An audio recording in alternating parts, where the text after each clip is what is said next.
I'm going to welcome everyone and get started for today.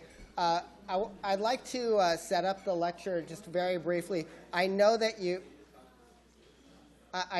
already been introduced to Naeem Zafar either through previous classes or through the earlier lecture that he delivered a couple weeks back. But I wanted to just kind of communicate something, I guess, in advance or as I said in the setup, which is that there's actually two subgroups of people in this audience. And one of the subgroups is our people in the undergraduate curriculum, CET, and the lecture series is a very common starting point for other classes that people take in CET and in entrepreneurship topics. And the other subgroup is that we have a graduate program. It's mostly PhD students, and we're in the very early stages of it, and it's called Management of Technology Innovation. So there's a subset of people who are PhD students, and there are a subset of a larger fraction of people who are undergraduate students. And one of the, in past, what we have done with this lecture series is we've had about 8 lectures, and then we've had people watch video versions of other guest speakers, or we filled the dates with new guest speakers along the way. This year, what we started to do was, instead of having you watch videos in the missing spaces, we wanted to provide some lectures that were in this category of career on-ramp. And the reason is that there are undergraduate projects and there are PhD-related projects in our graduate program that require certain other skills, and things like networking and things like understanding industry and basically the ways that you connect what you learn in school to what happens in industry and how to apply these types of things. So in exchange for the videos, we're basically we're adding these in, but we're not actually having you watch additional things. It's basically it's filling for video that you would have been watching.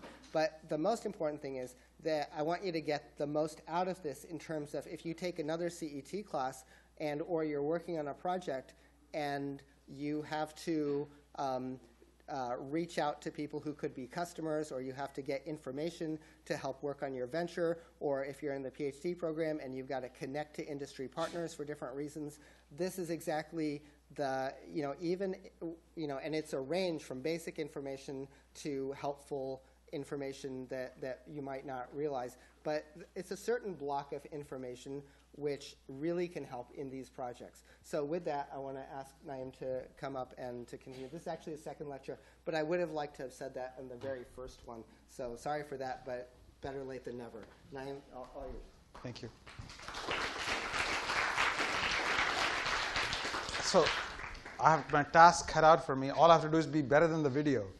So if I'm more animated than the video, then that's a success. It was a video of a movie star. Oh, wow, okay. That is tough to beat. And it was R-rated. Okay. I'll do my best to get close to R. Okay. So thanks for all of you for coming. And let me just lower your expectation once again. Because some of the stuff I'm going to tell you, you're going to say, yeah? Like, what's the big deal? We know this. So bear with me. There's a person sitting to your left or to your right who secretly may find it a new information. So, I'll try to add at least something new you never heard before. So, but lower your expectations. And I just want to add to your comment that when we got the review feedback, people are not saying that this is things that they already know. Yeah, but this I'm going to start even more trivial here. I'm going to lower the bar even from last time. So, if I could. So anyway, many of you know me, or not some of you know me, I should say, but I've been teaching at 10 years at Berkeley, first at Haas, now at CET, and I also teach at Brown University, which I just flew in from this morning, just directly from the airport. So this is a little crazy, but in Silicon Valley, we are known to do things which are not normal and somewhat crazy. And this is where I need to insert this.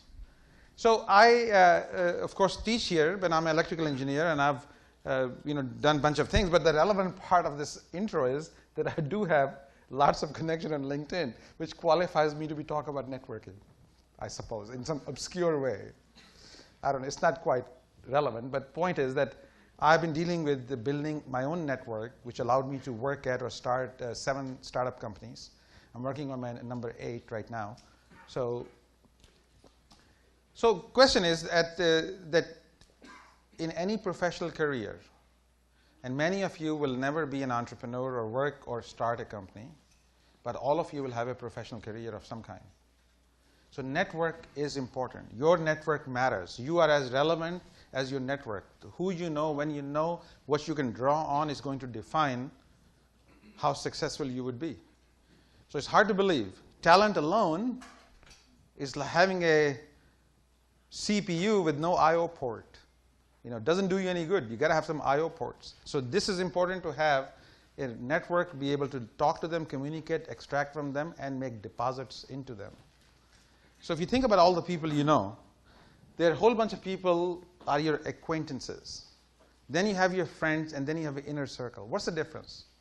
People up here in a circle, they know your backstory.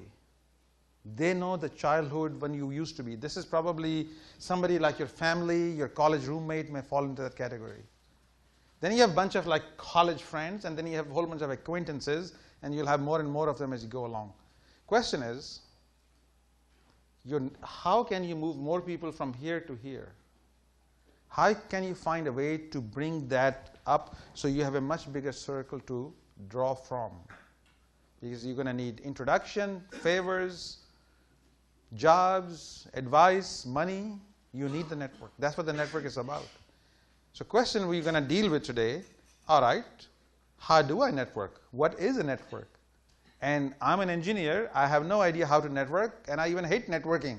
And I'd go to this thing, I don't know what even to say. What do these people talk about? Because that's exactly where I was when I first came out of college. That was my attitude. I had no desire, ability, or sense of network, and I was like above the network. So it took me School of Hard Knocks to realize that you cannot do much alone. Even Napoleon needed his generals, Murat and others, to conquer what he did. 51 battles, 50 wins, 1 loss. Not a bad record for Napoleon. I'm just taking a class on French history, so I apologize. I'm totally plugged into this topic. So question is, this is where you're going to find your people. You're going to find your mentors, your advisors, your customers, investors. All those things either come from your network, or these things help build your network.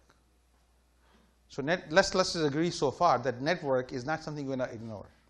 And you have to learn how to network to succeed. That's the only point I've established so far. So anybody disagrees so far with me? We can, before we talk about how to do it. All right. So should you be inviting people to connect with you, because it's easier than it used to be, on Facebook or LinkedIn? What do you guys think? Raise your hand if you think LinkedIn is the right place to connect with people. Okay, that's about 28%. Raise your hand if you think Facebook is the right place to connect. I have 4 or 5 hands. What about the rest of you? Like what? What do you guys connect on? Sorry? Is a new thing that I'm missing? Which one? Both? Yes. But actually, this is interesting. In this, at least in US, LinkedIn is for professional network, business-related activity, and Facebook is primarily among friends. So you can be goofy on Facebook, but you don't want to be too goofy on LinkedIn. Surprisingly, when I travel to other countries, everybody uses Facebook for professional as well as friend. I get like 25 Facebook requests every time I give a talk in a foreign country, which is very annoying. Because no, please, I have now a message which I say, for business reason, I do not like to connect in Facebook. Please invite me over there. Because you have to, and I know many young people who are graduating, you're all comfortable with Facebook, so you continue on Facebook. And fact is, Facebook is not the right medium for professional network, because you want to portray, create, and maintain a professional image. Who are you? Are you useful? Are you reliable? Are you interesting? Should I even connect with you? Trust me, if you apply for a job or apply for a start a company or do anything relevant, first thing people do is check your LinkedIn profile. So you have to spend energy making it a good one. I wanted to cut and paste many examples of bad LinkedIn profiles, but I was in an airplane with no Wi-Fi access, so I couldn't do it while flying here when I made these slides. So I'll maybe show you next time. But you should. I have seen my own students send me things with no picture, no description. I want to connect with you on LinkedIn. Like, why? I actually now send back a message saying, why? And sometimes I get an answer back. Of course, there is a Twitter and Instagram and all that stuff, and we'll talk about some of those things too. But let's talk about LinkedIn. So all of you, as you're entering professional careers, and many of you already have done so, make a decent LinkedIn profile. Add some details and data. This is your authenticity. This is not to be taken seriously while chewing on a pizza and watching reruns of some TV show to make your LinkedIn profile. This should be taken very seriously. This is your digital stamp on the world. With details like what have you done, what do you belong to. This is the first people will look for you, so make a good one. This will take some effort. And of course, this is a permission-based network, so not anybody can connect with you. They have to have a justification reason. They went to school with you, or they worked on the same company. So that's why adding those details of schools and whatnot will allow people to connect with you. And of course, you never want to send a generic, you're a person I trust, so please join my network on LinkedIn. It's like so lame. You want to give somewhat relevant. I saw that you also went to UC Berkeley and you have an interest in field hockey. I would like to connect with you is better than the generic one. Obviously, if you heard somebody, I heard you give a talk, I like the point you made about blah, blah, I like to connect with you. You'll be surprised the acceptance rate on those invites is dramatically higher, almost 100% as compared to generic ones. Because if you took extra couple of seconds to say something relevant, that makes you stand out.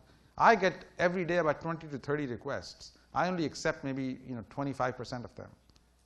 Because somebody has to be interesting, somebody has to be relevant to me, what I want to move from acquaintance to further up. So as you meet people during these seminars and people who come to lecture and you meet, you slowly want to add them to this network because you're building this network which you will harvest for the rest of your career. So think about that I'm investing in creating this network of people who are relevant to me. When I meet people shove me business cards, I actually take a note which people I want to cultivate my relationship with over time and which people are like good to know. So you want to make that impression, so you want to be cultivated and you want to cultivate which relationships. So paying attention to that over time will build a pretty nice network for you. You already have a head start with the alumni network. You have a head start with jobs and internships. So you have a way to get started easily. Because this is where I have found experts, employees, advisors, even investors.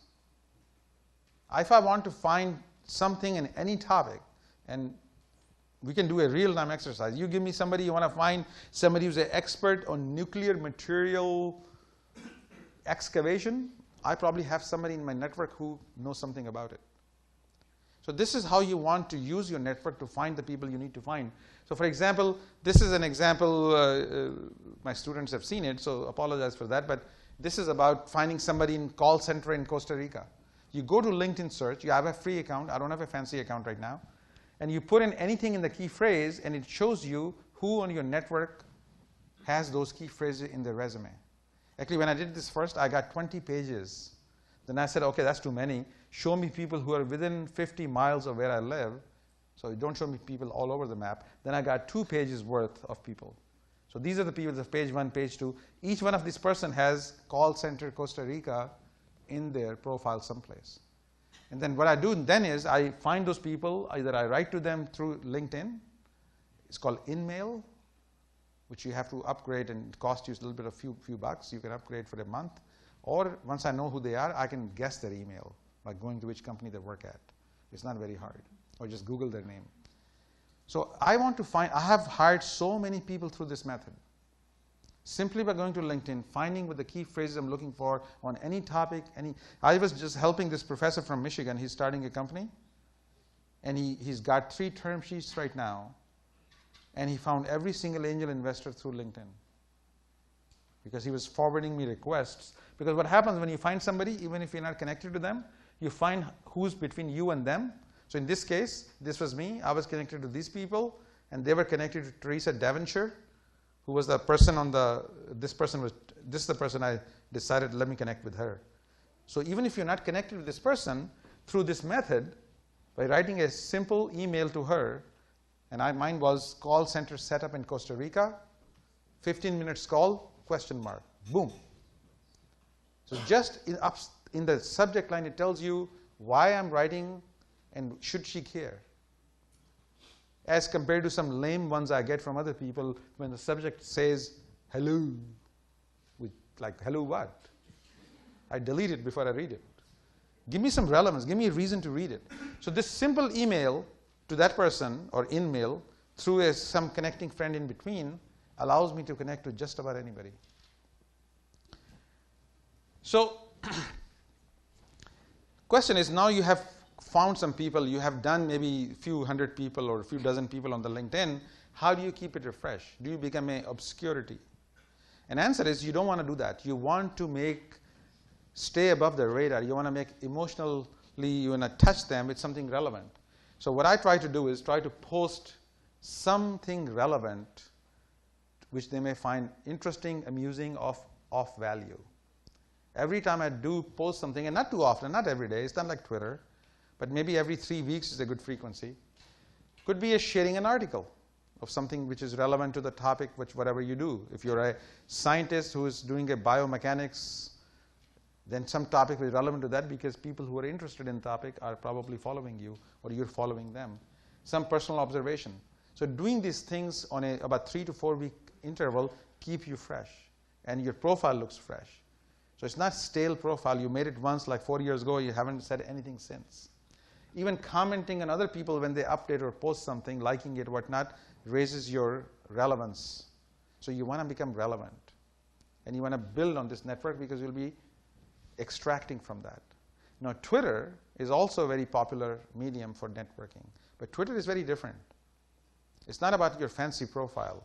It's about what you have to say. What is your voice? So unlike the previous one, this is not a permission-based network. I guess you can set it up that way, but mostly you can follow anybody you want. So the following, anybody can follow you, and it's real time. The value of this thing is real time. So when something is happening, people can find out. So here the thing is, you have to find your voice and stay true to that. Because I started tweeting, I tweeted about entrepreneurship related thing. That's the voice I wanted to use. But sometimes I wanted to also talk about wine tasting or something else. So you have to be careful. Or something interesting place I visited. Because you start tweeting about all kinds of things, and you lose your voice. You want to build a voice over time, and you want relevant people to follow you and people you want to follow. So typical advice is that you want to stake about 70% on topic. Now you can do about 20% personal or promotion and maybe 10% off topic, but you can be like 50-50, because then you lose your voice and people will stop following you. Because in Twitter, when people follow you, you have 2 options. You can have come to your mobile device or just on the website. When mobile device, you're pinging them. Every time you tweet, they will know. So in my case, I have over 1,000 people, but only few of them are coming to the mobile device, because those are the people I really, really want to hear. But whenever they say something, I want to hear. Other people are in the timeline. I can go back and do that. Then I decide who to follow based on if the person is relevant and what they have tweeted in the past, but also what is the ratio of people they're following and how many people are following them. So somehow, this is my own prejudice, I reject the people who are following everybody and nobody's following them back. I want to have at least a 2-to-1 ratio of more followers than followees. But I think that has served well. So let me stop here. Any questions, comments so far about LinkedIn or tweeting or networking? Because I'm going to switch gear from this online method of networking to physical networking in person. Erica? I notice a lot of people when they're using Twitter are just resending articles versus providing opinion. Yeah. What's your view on how much you create new content or you just reshare? I think you want to create new content. You want to give your take because then you become more interesting. Now, retweeting is okay, and sometimes the real-time nature of this thing, you want to tweet quickly. But if you haven't read the article, you have nothing to say, just retweeting is to me a low form of existence in Twitter sphere. You want to be more relevant. It's all your relevance which will define your network. Gentlemen? What about privacy? Like, what can you post? What do you leave open? When you have to take care about what you share? Yeah, so that's why I try to separate personal network on Facebook when I could be more open and silly than professional network, which is Twitter for me and LinkedIn. So I want to have a voice. I want to be known. And you know, when I say I'm really thinking about all of you as a professional, want to have a professional voice. So you want to be able, since you're not going to be silly on this network, you're going to be silly on Facebook, then you can have much more loose privacy settings because you want to establish a digital footprint. So less worry about privacy yet. Now I'm worry more privacy I worry about in Facebook because there I do want to control my digital footprint. Yeah. Can you talk about the distinction between like direct messaging someone on Twitter Yeah. and tweeting at someone currently? Right. So suppose 1,000 people follow you. So whenever you tweet, it goes to all 1,000 people. Even if you're having a conversation with your roommate, hey, what about lunch? It goes to all 1,000 people. DM or direct messaging is one-to-one. So when somebody is following you, you can send them a DM, which only goes to them. And his data shows that people are most responsive of all method of communication to DM. When you DM them, direct message them on Twitter, is the highest response rate than email or a bunch of other way to get to them. So DM could be very powerful. And you have to figure out, when people have to follow you. But I give examples that how this could be used even to promote your business or promote yourself by using Twitter as a way to, for example, you can search in Twitter right now. This is a little off topic. If anybody is looking for a new transmission and you are at like a car repair shop, you can send a search radius of like 30 miles from Berkeley, and anybody with the word car transmission, that's in quotation, it will come to you, it'll show you everybody who's used that word in the last, you can define last 24 hours, last month. So if I'm a car repair guy, I want to DM that guy and say, hey, having car trouble? I got a 10% discount for you. I run the shop at Ashby. People do that. Actually, there's a truck, this Roach Coach guy, the guy who comes, at lunchtime, they call Roach Coach, the food truck, whatever.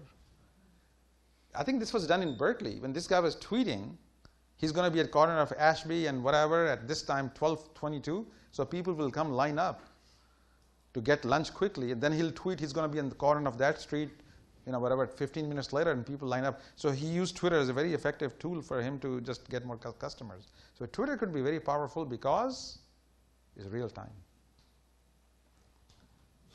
Yeah. I've attended a few other sessions.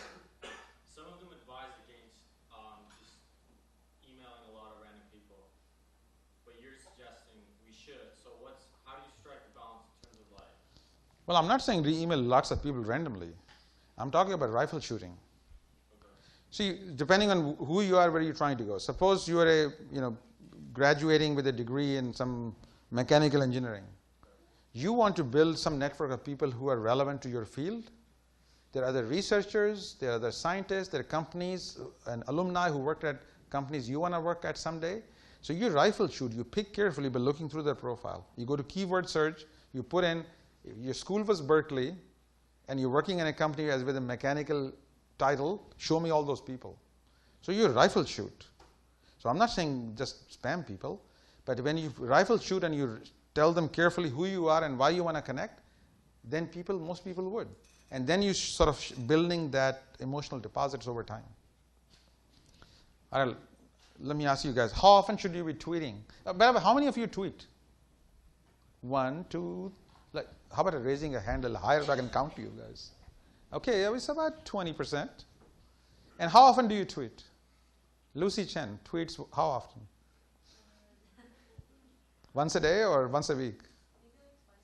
Twice a week? Yeah, yeah, yeah. And you have a voice or it's a random observations? It's a lot of retweeting, mostly kind of like design. Yeah. Things, Right. content. Because as you go forward, people will, suppose you are the designer, you're the industrial designer, they will go look at your Twitter feed and see what have you talked about? And you've talked about like jumping monkeys and cute cat videos. That lowers your professional profile. So you want to be careful that what are you tweeting about? Now some people have 2 Twitter accounts, one for being silly, one for being themselves. So that could be okay too. But the point is that you are developing a voice and you're leaving a digital footprint which will be alive for a long time, and that will define you professionally and you cannot ignore it. That's the punchline. So obviously you want to tweet. Why? Because you want to inform, amuse, engage, and entertain. Think about that. So saying that I'm standing in line to get my urban turban, not an interesting tweet. Nobody really cares except like 2 guys. So resist the temptation to tweeting thing, having this for breakfast. Instagram is good for that. So don't do that on Twitter. Have a voice, be relevant. That's the point is. And if you bring attention to useful information, and that's what builds your network. People then want to hear from you because whenever you tweet, you brought an article they should have read, some analysis on some trend which is happening. So then people want to hear from you. That's the people I put on my mobile device because I want to hear from them all the time. So let's talk about now networking in real life, not online, not LinkedIn and not Twitter. How do you go about this thing? And many of you probably are thinking about it that, what will I say? How do I even start a conversation? Have any of you felt this little concern that how do you network in a room? What do you say? What kind of techniques do you guys use to start a relevant conversation? Anybody has their method? Of course, if I ask you how do you start a conversation at a bar, all of you will have your line. What about a professional environment? How do you start a conversation? Well, fact is, it's not as difficult as you think. Because the other person is probably have the same kind of anxiety. They don't know anybody. They showed up here.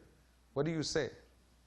The easiest thing to ask anybody is just say, hello, my name is Naeem. And the next question is, what do you do? Here, especially in California, this is as polite a question as how is the weather in England? So it's not an offensive question, not a probing question. Hey, what do you do? And people love to talk about themselves. All you have to do is just listen and pretend to pay attention. And you're in a conversation. So you don't have to be complicated. So point is, to be interesting in any relationship, you have to be interesting. And if you're not interesting, at least be interested. Because to be interested doesn't take much. To be interesting takes a lot. You have to be maybe well-read, have an opinion, things to share, maybe some stories to tell, maybe some jokes in the archive you can pull out whenever you want. And all those things are good things, good tips, by the way. That's why I'm taking this 2-year-long class on history of France. Why do you think I'm taking that class? I got conversations, you wouldn't believe it. I can engage anybody in any conversation. But this is the point. You have to invest yourself, read book, whatever to be interesting. But to be interested takes nothing. It takes eye contact. That's what it takes. But surprisingly, people don't even do that. People meet with me and say, yeah, it was good to meet you. How are you doing? Okay. Yeah. Do you have a card for me? And his eyes are darting all over. Who's the next more good-looking guy he wants to talk to after me? So do you think I'm going to take him seriously? Sometimes you collect the card without even looking at it. Yeah, give me the card. Like, why? So all I'm asking is just be somewhat engaged, only for about 30 seconds. So starting a conversation is not hard. All you have to ask people is, you standard 3 openings, like how was this workshop? Did you get much out of it? Or any class, any event, any place you go, ask their opinion about what's going on. Anything interesting on the floor? Or what have you learned? So there's 3 or 4 easy ways to start a conversation which requires no difficult having to come up with a line. You can write them behind the 3x5 card. But once you ask, one of the way to start building your network is to maybe ask for somebody's contact information. Obviously, it's a little lame to ask for their card if you have nothing to give in return. To have a card, have something to give so you can collect one. Now, some of you are saying, well, what am I going to put on my card? I'm a student. Well, it's not difficult. Vistaprint.com, $10, name, email, phone number, and 1 line describing who you are in life. Aspiring entrepreneur, a CEO in the making, confused yet interested, whatever. Just 1 liner to describe who you are, so it's not complicated. Jyoti.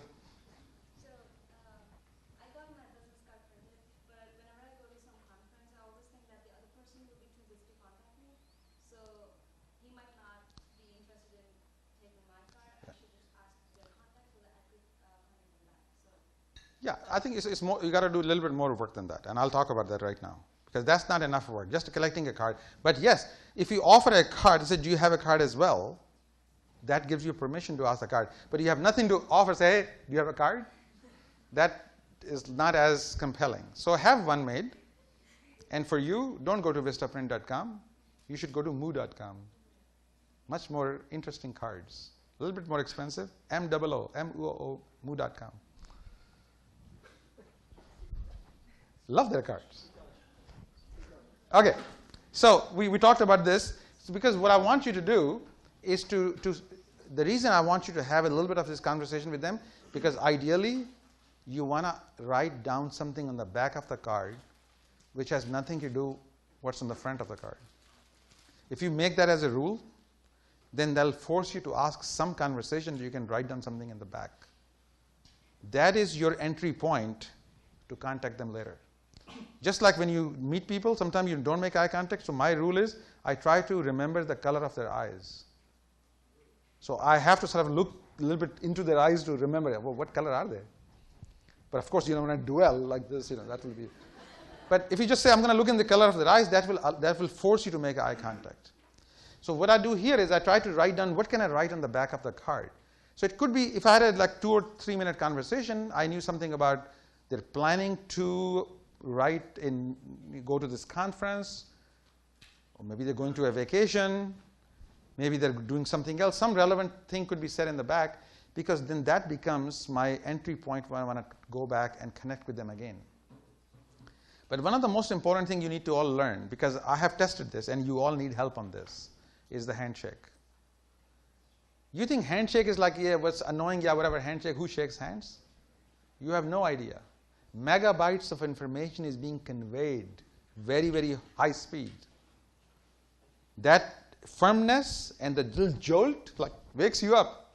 It tells you, I'm not to be messed with, I'm confident, I have arrived. But you have this lame handshake like this, ooh, that's no good. You really should practice this handshake. I still remember the best handshake ever. Judy Chang, Berkeley student, she was my GSI.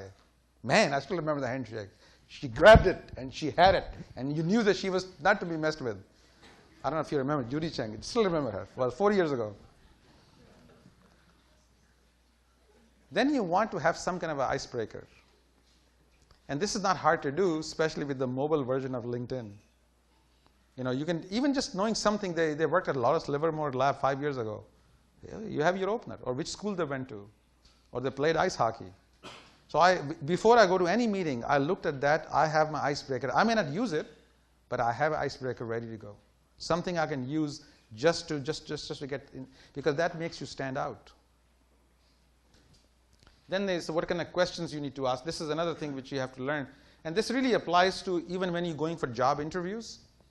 Because most of you will go to job interview or some kind of even for a startup or a large company. Many people who go to the job interviews don't have the right handshake. They don't have an icebreaker. And they don't know what question to ask. They pretty much sit down in the chair and say, okay, please interview me, I'm here. That's no way to interview. You want to lean in. You want to interview them as much as they want to interview you. You want to make sure this is the right employer for us, for you. Because this will also show them that you are not to be taken just lightly. You are a force to be reckoned with. You have to be pursued. I ask, what are some of the questions I ask, for example, which I would like you to consider writing down? Because I want to know what kind of culture this place has. Is the culture matches me? Never accept a job just because they made you a big offer or a company is famous. You could be miserable in one culture and you can thrive in a different culture. Is the culture match? I like to ask the question, how do you make decisions here? That's kind of odd question. So for them to answer, how do we make decisions? Consensus? Is it a big fight? Or we never make decisions? Okay, whatever person tells you is very valuable about the culture.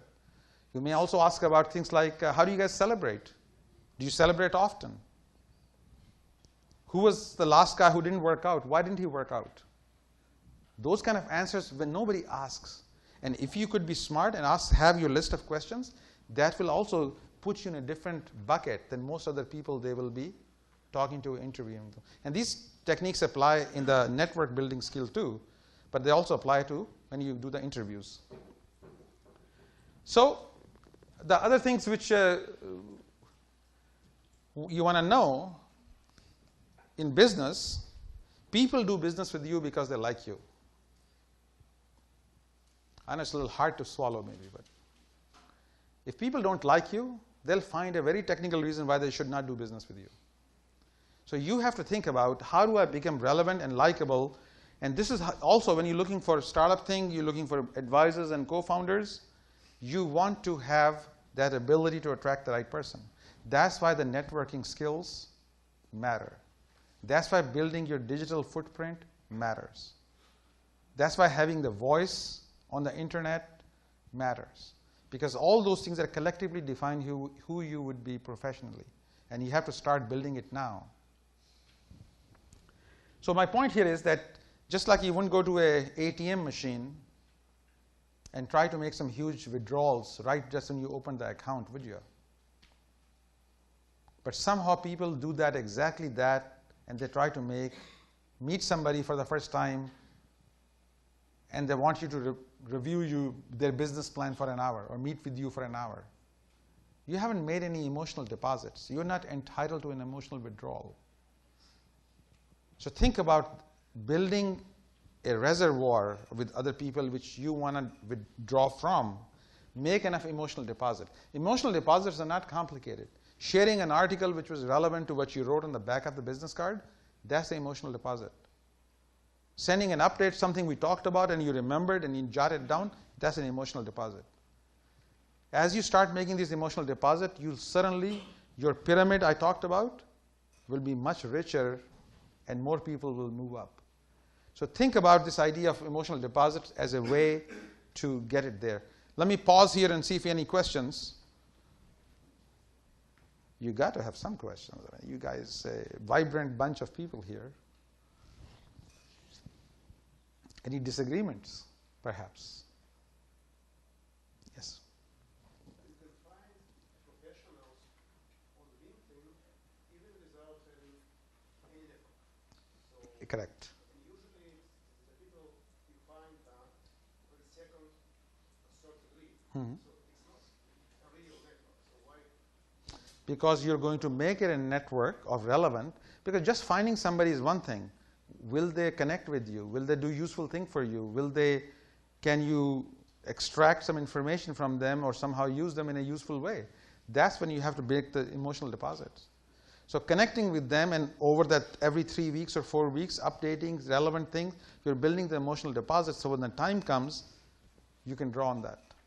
But hitting somebody cold, you're unlikely to get many favors out of them. So I think the point of this whole thing, I know there are famous people in this auditorium talking to you, like John Doerr and other people.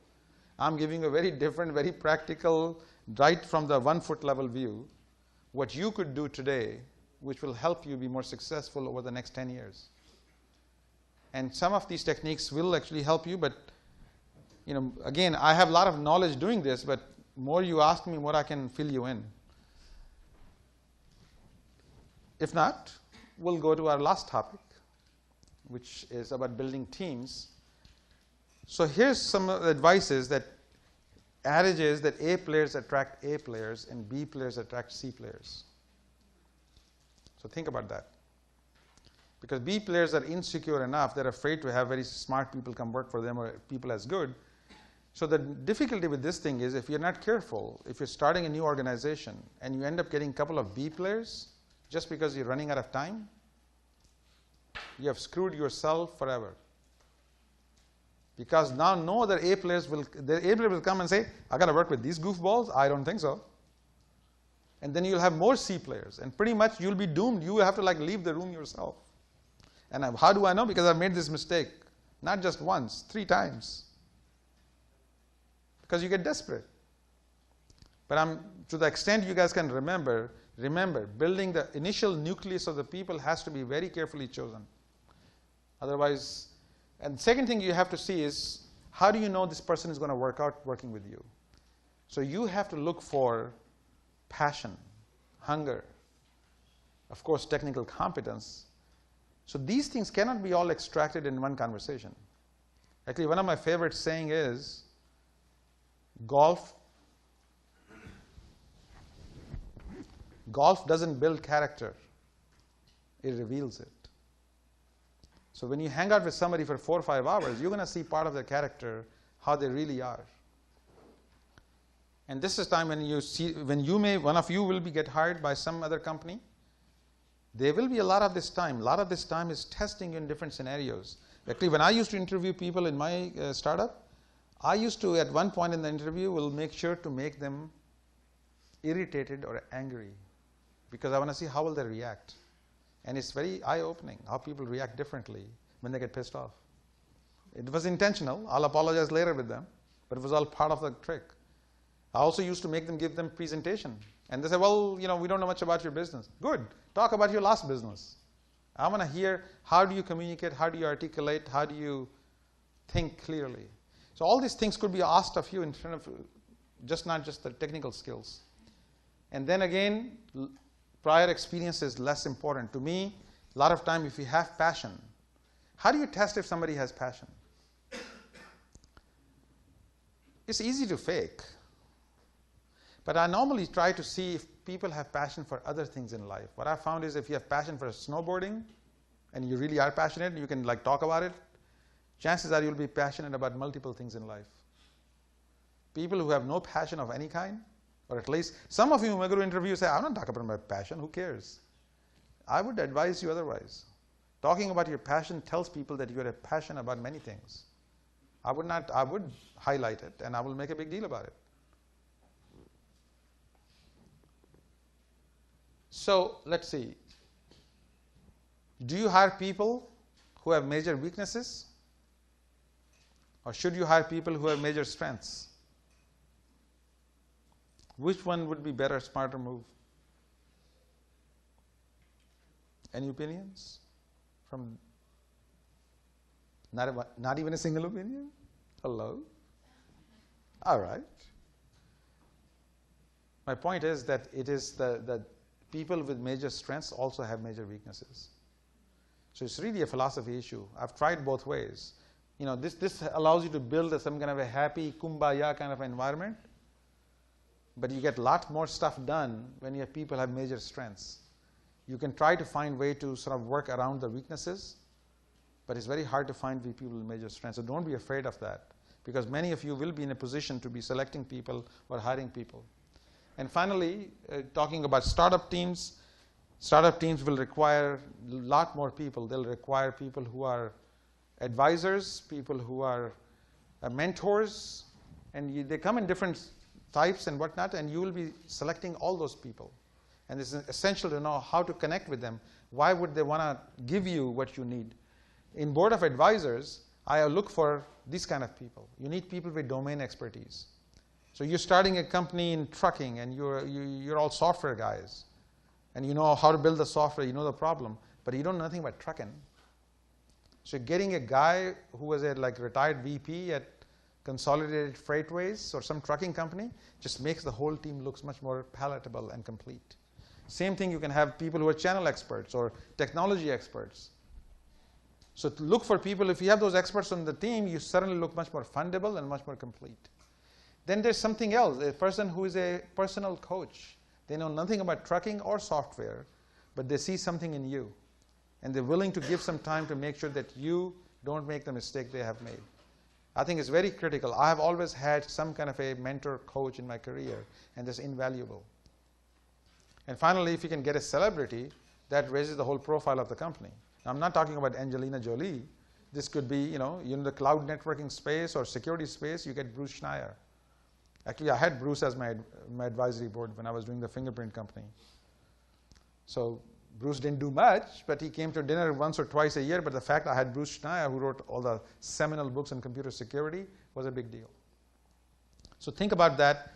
Of course, it's very different than board of directors. That's only people with money come into the board of directors.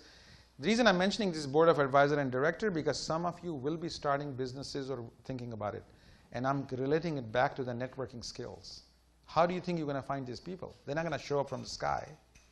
They're going to come from your network. So what I talked earlier builds up to these things, to collecting these people at the right time. So we're approaching 6 o'clock. I won't belabor the point. Let me just get to the end here, which is about when you do decide to get to the jobs and job market, don't just show up for the interview. Much of the most important thing is having clarity. What do you want and why do you want it? So have that clarity before you get started. Then do the research, who you're going to meet, the company, the culture, and then show up. And show up with the list I told you about, having questions to ask and be leaning into your interview. Don't be lean back. Because decision is just as important for you to be in the right company with the right environment, because that's where you're going to build your network. Wrong company, when your personality doesn't match, only it hurts you when you go down the road. So let's see, this is my last slide, but I was going to say here was that you need to figure out what are you good at and what do you enjoy doing. I do that every 5 to 10 years. I make this matrix. What am I good at? What do I enjoy doing? If you can align those two and find a job which does both, you're home free. And many of you who will be starting out, you don't know what you want to do in life yet. You have to do this. What is it like to be a lawyer? What is it like to be an engineer? Think about this idea of shadowing somebody for a day, just to see what is a life like, or a micro internship, maybe even a 1 week's internship, to see what is it like to be that person before you spend next 5 years of your life getting a PhD in that area. See if you really even like that lifestyle. So there are some lessons here about how you're going to build your network as well as how you're going to build your career. So let me just conclude by saying that don't forget the idea of making emotional deposits, because that's how you enrich it, that's how people will remember you, and that's how you have a richer network. And if you follow half the things I said, I know you will benefit from that. It may not make as much sense to you today, but it will in a few years. So thank you for listening, and I'll be happy to answer more questions.